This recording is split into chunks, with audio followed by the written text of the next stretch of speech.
Bismillahirrahmanirrahim. Assalamualaikum warahmatullahi wabarakatuh.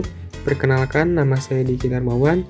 Insya Allah pada kesempatan kali ini kami akan mereview jurnal penelitian tindak kelas. Di sini kami berjumlah 4 orang. Pertama saya sendiri Diki Darmawan, lalu ada rekan saya Ibrahim Wahid, lalu ada Teh Ai Rosita dan Teh Siti Lutfiah Fauziah. Langsung saja kita bahas penelitian tindak kelas dan kita akan mereview jurnal. Langsung saja, pada kesempatan kali ini akan diisi oleh Teh Ai yang akan mereview jurnal. Kepada Teh Ai dipersilahkan. Assalamualaikum warahmatullahi wabarakatuh. Baik, di sini kami akan mereview jurnal, yaitu Upaya Meningkatkan Hasil Belajar Pendidikan Agama Islam atau PAI menggunakan metode Hipot Teaching bagi siswa kelas 7C SMPN 1 Limbangan Kabupaten Kendal tahun 2016-2017 yang ditulis oleh Kashan Asy'ari.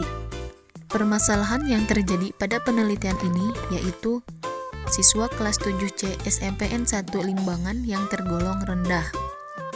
Hal tersebut bisa diidentifikasi dari adanya nilai rata-rata ulangan harian siswa yang hanya mencapai 70,06 dan baru sekitar 36,36% siswa yang sudah mencapai atau melampaui kriteria ketuntasan minimal atau yang disebut dengan KKM. Nilai rata-rata tersebut di bawah standar KKM yang telah ditetapkan sekolah, yaitu sebesar 75% untuk pembelajaran PAI. Tujuan penelitian ini yaitu bertujuan untuk meningkatkan hasil belajar PAI di kelas. Untuk selanjutnya hasil siklus. Deskripsi kuantitatif. Berdasarkan data lapangan diketahui bahwa kelas C secara kuantitatif berada di urutan terbawah dibandingkan dengan kelas A, B, D, E, dan F. Hal tersebut dapat diidentifikasi dari hasil rata-rata nilai ulangan harian yang ada pada guru PAI, di mana kelas C hanya memiliki nilai rata-rata 70, sedangkan kelas A 85, kelas B 80, kelas D 75, kelas E 80, dan kelas F 78. Hal ini tentu masih di bawah standar KKM, kriteria ketuntasan minimal, yang sudah ditetapkan pihak sekolah, di mana pelajaran PAI batas KKM-nya 75. Hal ini diperkuat kembali dengan hasil pretest yang diadakan pada hari Senin, tanggal 2 Februari 2017, di mana kelas C hanya mampu mencapai nilai rata-rata 70,6 dengan nilai tertinggi sebesar 90 dan nilai terendah 50. Sedangkan presentase ketercapaian KKM secara klasikal baru 36,36. Hasil nilai pretest tiap siswa ada pada lampiran. Deskripsi hasil siklus 1. Berdasarkan hasil protes siklus 1 yang diadakan, siswa didapatkan hasil sebagai berikut. Diketahui bahwa rata-rata protes siklus 1 adalah 73,91 dan presentase ketercapaian KKM secara klasikal 60,61.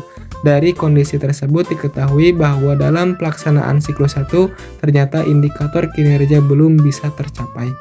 Baik, selanjutnya saya akan memaparkan siklus 2 dengan siklus 3. Hasil yang diperoleh pada siklus 2 belum maksimal.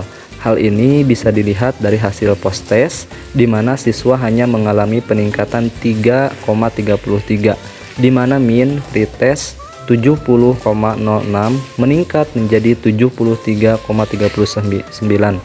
Sehingga bisa dikatakan bahwa peningkatan atau sumbangsih metode Hypnoteaching belum signifikan untuk meningkatkan prestasi belajar PAI pada siklus 2, sehingga perlu dilakukan siklus selanjutnya. Berdasarkan hasil perhitungan di siklus ketiga, maka didapatkan rata-rata nilai 78,94. Kesimpulannya, hasil siklus 3 adalah signifikan dan tidak perlu diadakan siklus lanjutan karena indikator kinerja telah tercapai. Hasil yang maksimal ditandai dengan perhitungan rata-rata hasil belajar kelas 7C yang sudah mencapai 78,94, yang berarti di atas rata-rata KKM, yaitu 75. Hasil tindakan telah terbukti mampu meningkatkan prestasi belajar PAI secara berkesinambungan yang ditandai dengan peningkatan rata-rata mulai dari siklus 1 sampai dengan siklus 3.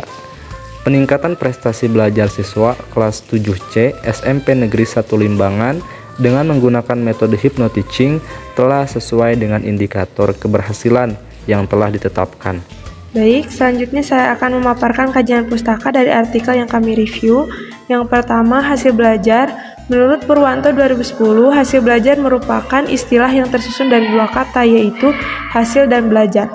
Kata tersebut memiliki arti yang berbeda.